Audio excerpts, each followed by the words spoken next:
هر طرف دردانه های مادرم رخشندند، رشته زرینه خاندان گم کردم.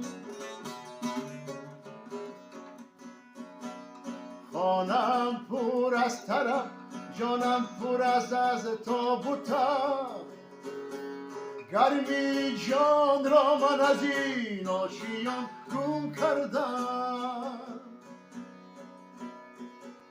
آه از آن روزی که من جان و جهان گم کردم.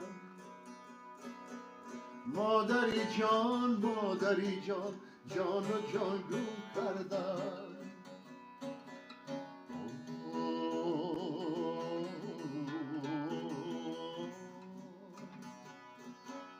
من همان